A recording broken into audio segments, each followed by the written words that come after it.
আসসালামু আলাইকুম ওয়া রাহমাতুল্লাহি ওয়া বারাকাতুহু।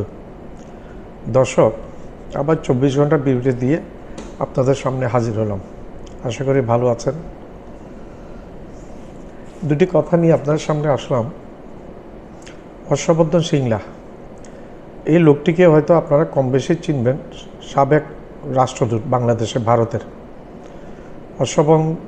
হর্ষবর্ধন শ্রিংলা। এই লোকটি সম্প্রতি বলেছে, যদি সুষ্ঠু নির্বাচন হয় এবং সুষ্ঠু নির্বাচন না হয় এবং নির্বাচনে যদি কারচুপি হয়, আমি আবার বলছি, এই হর্ষবর্ধন শ্রিংলা বলেছে যদি সুষ্ঠু নির্বাচন না হয় এবং কারচুপিপূর্ণ নির্বাচন হলে জামাত ক্ষমতায় আসবে। আমি ওনাকে একটা প্রশ্ন ছুড়ে দিতে চাই, এখনও তো নির্বাচন হয়নি, তুমি কেমনে বুঝলে নির্বাচন সুষ্ঠু যদি না হয়? 15 বছর তোমরা ফ্যাসিস্ট শেখ হাসিনাকে তোমরা কারচুপিপূর্ণ নির্বাচনের মাধ্যমে তোমরা ক্ষমতায় রেখেছ। তোমরা ভারতীয়রা, ভারত এবং হাসিনাকে রেখেছ ফ্যাসিস্ট করে 15 বছর। 1 বছর দিনে ভোট রাতে করেছো, সেটাকে তোমরা স্বীকৃতি দিয়েছো। আরেকবার ডামি প্রার্থী দিয়ে শেষবার ইলেকশন করেছো, আরেকবার করেছো ভোটের বাক্স আগে পুড়িয়ে ফেলেছো, আগে ভরে দিয়েছো। তোমাদের সেই নির্বাচনগুলো কি সুষ্ঠু হয়েছে?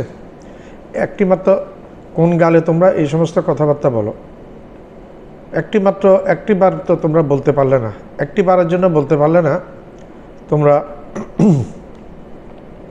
নট এ সিঙ্গেল টাইম তোমরা বলতে পারলে না যে বাংলাদেশের ওই 15 বছর নির্বাচন সুষ্ঠু হয়েছে।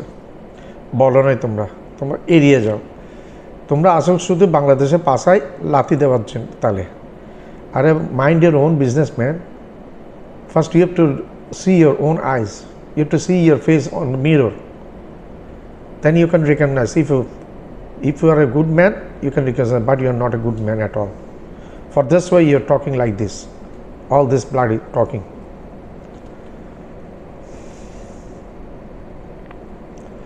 এই সিংলা তার এই কথাই বোঝা যাচ্ছে নির্বাচন নিয়ে ভারত ইতিমধ্যে আমাদের মাঠের পরিস্থিতি পুরোপুরি বুঝে গেছে এবং তারা জানে যে বাংলাদেশে এই মুহূর্তে নির্বাচন হলে বিএনপি ক্ষমতায় আসবে না, সুষ্ঠু নির্বাচন হলে ক্ষমতায় আসবে জামাত। এটা ভারত ক্লিয়ার মেসেজ পেয়ে গেছে তাদের গোয়েন্দা নেটওয়ার্কের মাধ্যমে, এর মাধ্যমে তারা জেনে গেছে। তাদের মুখটু কালো হয়ে গেছে। যদি জামাত ক্ষমতায় আসে তারা কিভাবে ডিল করবে? জামাত একটি সন্ত্রাসী দল নয়। তোমাদের ওইখানে বিজেপি সরকার ক্ষমতায় আছে, হিন্দুত্ববাদী, চরম মুসলিম বিদ্বেষী, কট্টরপন্থী হিন্দুত্ববাদী। তোমরা ওগুলো নিয়ে কোনো কথা বলো না।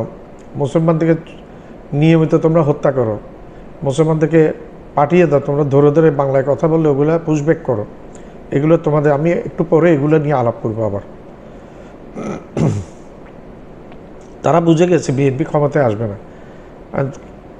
তারা হয়তো কিছুটা বিএনপিকে ফেভার করেছে, বিএনপি দ্বারা তাদের হয়তো কিছুটা স্বার্থ উদ্ধার হবে। এটা আমার কথা না, এটা বাংলাদেশের মানুষের কথাবার্তা বলছে এই ধরনের।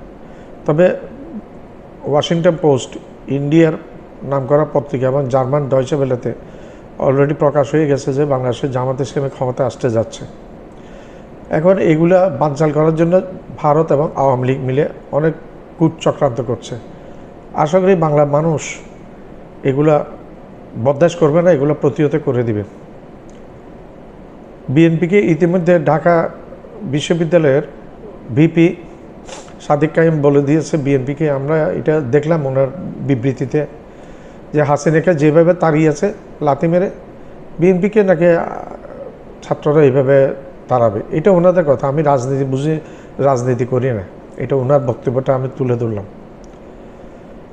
আর আরেকটা জিনিস, 2024 সালে 5ই আগস্ট ফ্যাসিস্ট হাসিনার পলায়ন এমনি হয়নি, একটা গণবিপ্লব হয়েছে, একটা ছাত্র বিপ্লব হয়েছে এবং 1400 ছাত্রকে মেরে ফেলা হয়েছে, হাসিনার নির্দেশে মেরে ফেলেছে তার কুখ্যাত পুলিশ বাহিনী এবং গোয়েন্দা সংস্থার লোকজন, অনেকে তা মেরে ফেলেছে তাকে, এই লোকগুলোকে। এগুলো জাতিসংঘের হিসেবে বলছে এটা।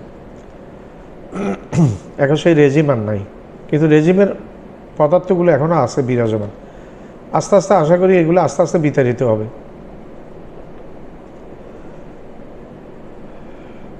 আবার বলি, ওয়াশিংটন পোস্ট ভারতের পত্রিকা এবং জার্মান ডয়েচে ভেলের মতো নামকরা সংবাদ মাধ্যমগুলো জানিয়েছে যে জামাত ক্ষমতায় আসতে যাচ্ছে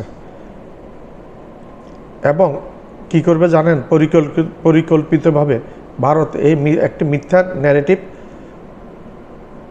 চালু করেছে। এই হর্ষবর্ধন সিংলার মুখ দিয়ে প্রথমে এটা চালু হয়েছে।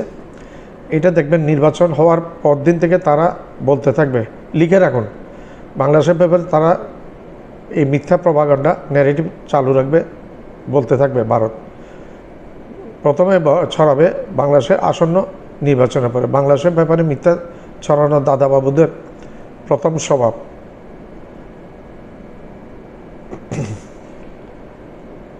কয়লা একটা ব্যাপার আছে, কয়লা দুলে তার ময়লা জানে। বাবুরা হচ্ছে যারা এই সমস্ত ন্যারেটিভ মিথ্যা বাংলাদেশের সম্বন্ধে ইয়ে করে, তারা হচ্ছে কয়লার মতো, যত দেবে তার ময়লা তত যাবে না। দাদাবাবুদের অবস্থা হচ্ছে এরকম, নিকৃষ্ট কয়লার মতো, শুধু ময়লা বের হতেই থাকবে ধুলে, যতই ধুবে। তো তাদের থেকে ময়লা বের হচ্ছে হাসিনা পরবর্তী বাংলাদেশের ব্যাপারে। দাদাবাবুদেরকে তার প্রতিবেশীরা কেউ ভালোবাসে না, সবাই শত্রু মনে করে। পাকিস্তান, চীন, বাংলাদেশ, নেপাল, ভুটান, শ্রীলঙ্কা, মালদ্বীপ, মায়ানমার। আগে হাসিনা থাকতে, হাসিনা ছিল একটা দাসী, হাসিনা থাকতে তাদেরকে তখন কোনো ছড়াতো না বাংলাদেশের বিরুদ্ধে। তখন তাদের স্বার্থ উদ্যোগ হতো, তারা আমাদেরকে তাদের একটা অঙ্গরাজ্য মনে করত।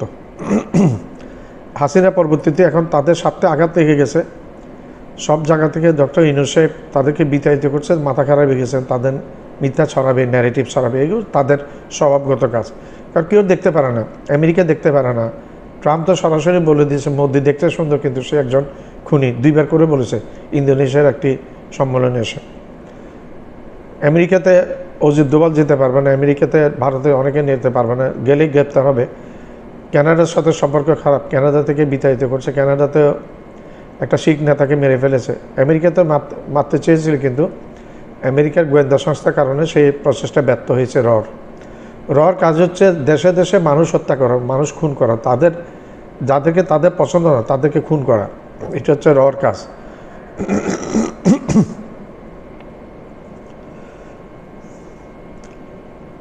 বাংলাদেশের ব্যাপারে এই বিপরীতমুখী ভারতের আচরণের কারণে ভারতকে বাংলাদেশের, পাকিস্তান এবং প্রতিবেশী কোনো দেশের মানুষই দেখতে পারে না, যেটা আমি একটা আগে উল্লেখ করেছিলাম। কিন্তু দাদাবাবুদের মধ্যে বিন্দুমাত্র লজ্জা নাই, বিন্দুমাত্র অনুশোচনা নাই। একজন খুনিকে আশ্রয় দিয়েছে, যে এখানে হাজার হাজার মানুষ হত্যার সাথে গুম খুম, আয়নাঘর, বিডিআর হত্যাকাণ্ড, সেনাবাহিনী হত্যাকাণ্ড, তারপর হেফাজতের হুজুরদের হত্যাকাণ্ড, পরিশেষে বাংলাদেশের ছাত্রদের হত্যাকাণ্ডের সাথে জড়িত শেখ হাসিনা এবং আসাদুজ্জামান কামালকে আশ্রয় দিয়েছে। ইতিমধ্যে এই দুইজনের না, হাসিনা এবং কামালের বিরুদ্ধে মৃত্যুদণ্ড জারি হয়ে গেছে। তাদের এগুলোর ব্যাপারে তাদের কোনো উদাসীন, তারা এগুলোর ব্যাপারে কিছু, শুধু আমাদের কেমনে ইয়ে করবে এই তালে থাকে তারা। মানুষ একটা একটু চক্ষু লজ্জা থাকে, এই দাদাবাবুদের মধ্যে ওই চক্ষু লজ্জাটাও তাদের মধ্যে নেই। ভারতের মধ্যে মুসলিম হত্যার সাথে জড়িত নরেন্দ্র মোদী এবং বিজেপি সরকার, এবং নির্যাতন করে আর আসে আমাদেরকে সবক দিতে।